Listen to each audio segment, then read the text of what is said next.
নয়াপল্টনে বিএনপির ৩ সংগঠনের তারুণ্যের সমাবেশে লন্ডন থেকে ভার্চুয়ালি যুক্ত হয়ে কথা বলছেন বিএনপির ভারপ্রাপ্ত চেয়ারম্যান তারেক রহমান। যুক্ত হব সেখানে।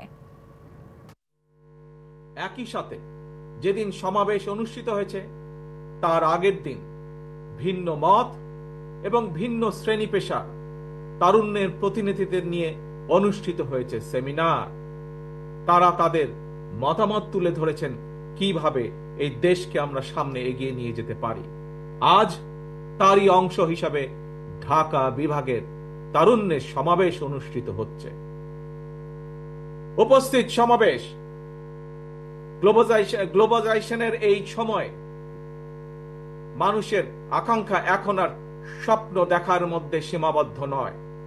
এখন সকলের সামনে সম্ভাবনার সকল দ্বার উন্মুক্ত। এই সম্ভাবনার বাস্তবায়ন ঘটিয়ে বাংলাদেশকে সমৃদ্ধি এবং সাফল্যের দিকে এগিয়ে নিয়ে যেতেই হবে আমাদেরকে।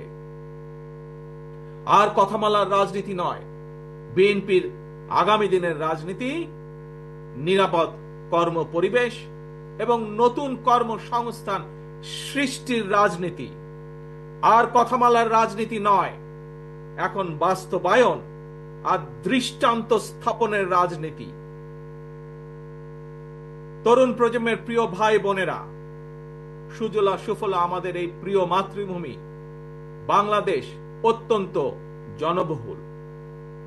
তবে আমরা যদি ডেমোগ্রাফিক ডিভিডেন্ড বিবেচনায় নেই, তাহলে আমরা দেখতে পাব দেশের এই বহুল জনসংখ্যাকে যদি জনসম্পদে রূপান্তর করতে পারি, তাহলে এই জনসংখ্যাই হতে পারে দেশের উন্নয়নের সবচেয়ে বড় নিয়ামক।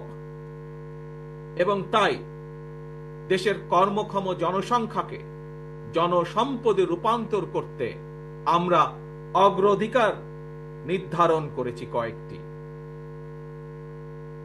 জনগণের জীবন মানের উন্নয়ন, নারী পুরুষ সবার জন্য নৈতিক মূল্যবোধ কর্মসূচি, কর্মমুখী শিক্ষা ব্যবস্থা, গ্রামীণ উন্নয়নে তথ্য প্রযুক্তির সর্বোচ্চ ব্যবহার, ক্ষুদ্র ও কুটির শিল্পের বিকাশ, দক্ষতা বাড়াতে ব্যাপক প্রশিক্ষণ কর্মসূচি চালু, কর্মসংস্থানের সুযোগ সৃষ্টি এবং জনশক্তি রফতানি, এমন কয়েকটি বিষয় অগ্রাধিকার তালিকায় রেখেই একটি জ্ঞান ভিত্তিক উন্নত এবং নিরাপদ মানবিক বাংলাদেশ গঠনের লক্ষ্যে বিএনপি স্বল্প এবং দীর্ঘ মেয়াদী পরিকল্পনা নিয়েছে, যার উপরে আমরা কাজ করছি। প্রিয় ভাই বোনেরা, বাংলাদেশে প্রায় 4 কোটির মতন পরিবার রয়েছে।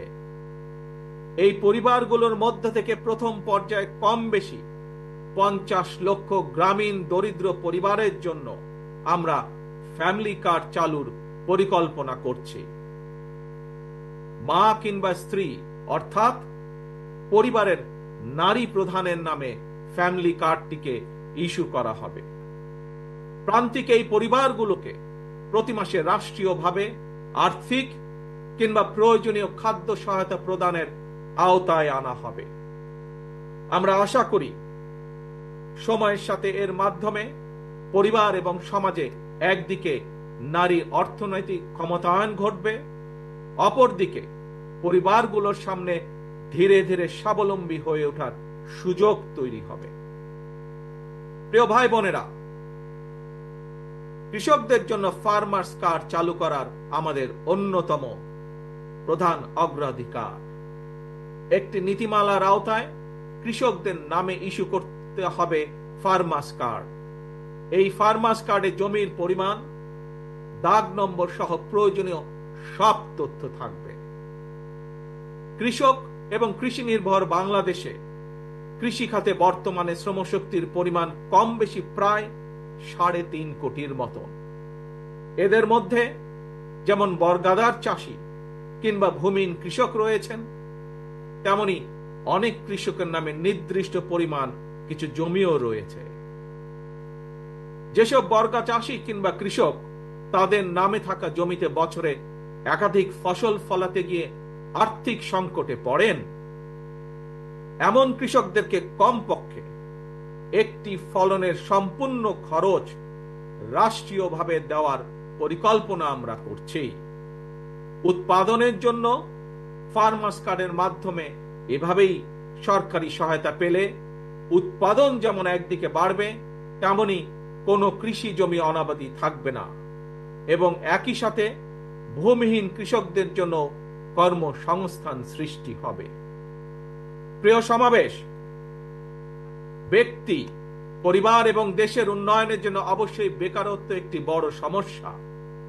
জনগণের রায় বিএনপি রাষ্ট্র পরিচালনার দায়িত্ব পেলে সরকার গঠন করার প্রথম দিন থেকেই বিভিন্ন সেক্টর ভিত্তিক কর্মসংস্থান সৃষ্টির পরিকল্পনা বাস্তবায়ন হবে। বিএনপির প্রথম এবং প্রধান অগ্রাধিকার হবে এটি। এই জন্য দেশে বিদেশে কর্মসংস্থান সৃষ্টির খাতগুলোকে চিহ্নিত করার কাজ এরই ভেতরে আমরা হাতে নিয়েছি। প্রিয় ভাই বোনেরা, বর্তমান বিশ্ব তথ্য প্রযুক্তির বিশ্ব। এই সময় বিশ্ব বাজারের সঙ্গে দক্ষতা এবং যোগ্যতার প্রতিযোগিতায় টিকে থাকতে হলে অবশ্যই তথ্য প্রযুক্তি এবং কারিগরি শিক্ষায় দক্ষতা অর্জনের কোনোই বিকল্প নেই এবং সে কারণে আমরা একটি নির্দিষ্ট বয়স থেকে তরুণ প্রজন্মকে নৈতিক এবং কর্মমুখী শিক্ষায় প্রশিক্ষিত করে গড়ে তুলতে চাই। বিদ্যমান যে একাডেমিক সিলেবাস, এর পাশাপাশি স্কুল কলেজ পর্যায় থেকে আমরা আইসিটি এবং কারিগরি শিক্ষা প্রবর্তন করতে চাই। একই সাথে আমরা বর্তমানে স্পোর্টস মনে করি যে বর্তমানে স্পোর্টস এখন আর শুধু শারীরিক ব্যায়াম কিংবা বিনোদনের বিষয় নয়। সুতরাং এই স্পোর্টসকে একটি পেশা হিসাবে প্রতিষ্ঠিত করার লক্ষ্যে ক্রীড়াকে আমরা শিক্ষা ক্যারিকুলামের অন্তর্ভুক্ত করতে চাই। প্রিয় উপস্থিতি, বর্তমান বিশ্বে সাফল্যের প্রতিযোগিতায় যদি টিকে থাকতে হয় তাহলে বহুমুখী প্রতিভার বিকাশ ঘটাতে হবে। শিক্ষার্থীদেরকে একদিকে ভাষা শেখা যেরকম জরুরি, বর্তমানে আমরা স্কুল কলেজে সাধারণত বাংলা ইংরেজি শেখার সুযোগ পাই। তবে এর পাশাপাশি আমরা যদি আরো কিছু ভাষা যেমন আরবি, ম্যান্ডারিন, জার্মান, ফ্রেঞ্চ সহ এই ধরনের বহুল প্রচলিত একটি তৃতীয় ভাষা এবং যদি সম্ভব হয় তাহলে চতুর্থ ভাষা হিসেবে আরেকটি ভাষা শিখাতে পারি, তাহলে আমি ব্যক্তিগতভাবে বিশ্বাস করি বাংলাদেশের ভবিষ্যৎ সন্তানদের জন্য বিশ্ব বাজার উন্মুক্ত হয়ে পড়বে। একই সাথে প্রিয় উপস্থিতি, আগ্রহী যুবশক্তিকে যুব সম্পদে পরিণত করার জন্য সরকারি উদ্যোগে বিদেশি ভাষার উপরে 3 মাস থেকে 1 বছরের কোর্স আমরা চালু করতে চাই। দেশে যাতে বহু ভাষা শেখা যায় এজন্য আমরা বহু ভাষা শিক্ষক নিয়োগ করতে চাই, যার মাধ্যমে আমরা বেকার সমস্যারও অথবা কর্মসংস্থানেরও ব্যবস্থা করতে পারব। এর বাইরে সরকারি ব্যবস্থাপনায় আমরা plumbing, electrician, mechanics, dental hygienist কিংবা মেডিকেল টেকনিশিয়ানের মতন স্বল্পমেয়াদী ট্রেনিং কোর্সও করেও দক্ষ জনশক্তি গড়ে তোলার পরিকল্পনাগুলো হাতে নিয়েছি, যা এরই মধ্যে আমরা কাজগুলোকে এগিয়ে নিয়ে যাচ্ছি ধীরে ধীরে। তরুণ প্রজন্মের প্রিয় ভাই বোনেরা, আপনারা সবাই বিশ্বব্যাপী অনলাইন কেনাকাটা সম্পর্কে জানেন। অনলাইন ভিত্তিক জায়ান্ট প্রতিষ্ঠান আমাজন, ইবে কিংবা আলিবাবার মতন বিশ্ববিখ্যাত ই কমার্স প্ল্যাটফর্মের জন্য হাজারো পণ্যের চাহিদা রয়েছে। এইসব প্ল্যাটফর্মের সঙ্গে সংশ্লিষ্ট অনেকের সঙ্গে আমি ব্যক্তিগতভাবে কথা বলেছি। বিশ্ববিখ্যাত এই সকল ই কমার্স প্ল্যাটফর্মের চাহিদা অনুযায়ী আমাদের বাংলাদেশে অনেক পণ্য তৈরির সুযোগ রয়েছে। আমাজনের মতন বিশ্ব বৈশ্বিক অনলাইন প্ল্যাটফর্মকে সামনে রেখে আমরা আমাদের দেশে ক্ষুদ্র এবং মাঝারি শিল্পের উৎপাদন বাড়ানোর সুযোগ গ্রহণ করতে পারি, সুযোগ আমরা তৈরি করতে পারি, সুযোগ আমরা নিতে পারি।